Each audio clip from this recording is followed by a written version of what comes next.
Subscribe to our YouTube channel and press the bell icon to get the latest updates. Welcome back to World 360. Now you may remember in episode 4 we spoke about Yazidis, a group residing in northern Iraq which continues to face atrocities by the Islamic State group.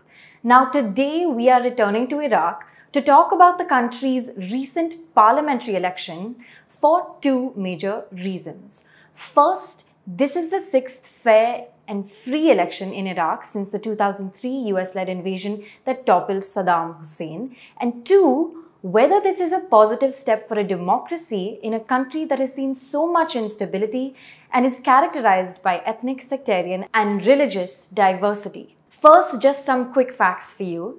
From the mid-20th century till about 2003, Iraq was ruled by military governments. Now, Saddam Hussein was a Sunni, and his rule reflected a long pattern of Sunni Arabs occupying positions of power in the country despite being a minority in Iraq. That's why Shiites, who outnumber Sunnis in Iraq, are sometimes referred to as the country's oppressed majority. All of this seems to be changing ever since the US-led invasion in 2003, after which Iraqis voted to confirm the new Iraqi constitution, and the country's first parliamentary election took place in December 2005.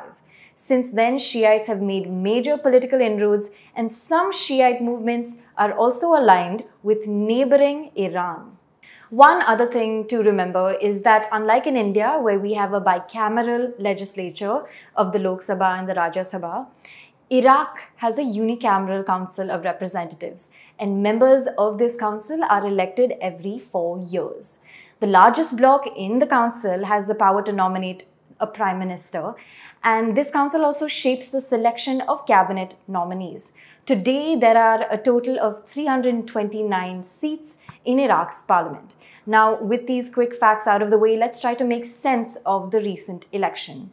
Voters went to polls last week, and populist Shiite cleric Muqtada al-Sadr came out on top. His movement, which opposes all foreign interference, especially from the US, secured 73 seats. Al-Sadr is a major figure in Iraq who rose to prominence after the 2003 invasion as a vocal opponent of the foreign occupation.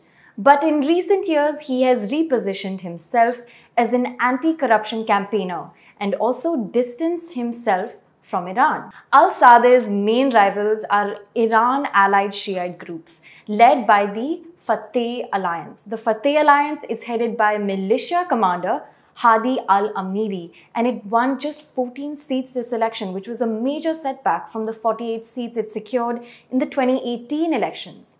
Al-Amiri, in fact, in 2018 was quoted as saying, "This project is called Fateh, which is the same project of Imam Khomeini," referring to Grand Ayatollah Ruhollah Khomeini, who founded the Islamic Revolution in Iran. Another thing to remember is that Iran-backed militias have started to grow both politically and economically in Iraq ever since they helped the Iraqi government defeat the Sunni jihadist Islamic State group in 2017. Now, CNN's Fareed Zackaria made three very important points about the recent election in an op-ed for the Washington Post recently. One, Iran-backed militias have encountered a major setback this election.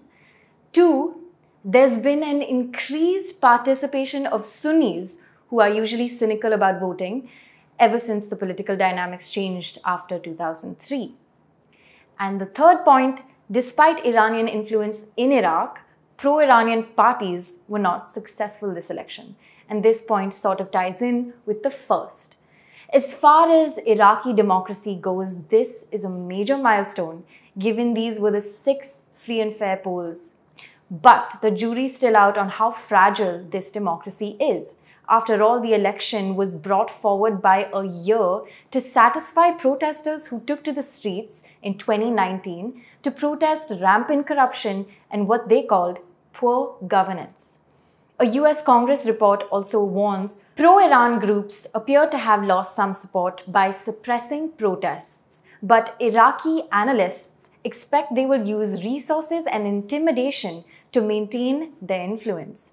Iraqi analysts expect a compromise coalition government to emerge from post-election negotiations that includes these groups alongside their rivals. Such a government could lower the risk of violent confrontation between armed supporters of competing parties, but also may make less likely some of the systemic reforms sought by protesters who brought down Iraq's last government. In his op-ed, Fareed Zackaria quotes a senior Iraqi official who pointed out that in times of crisis, like with regard to the Islamic State, Iraqis come together and put their ethnic disputes aside.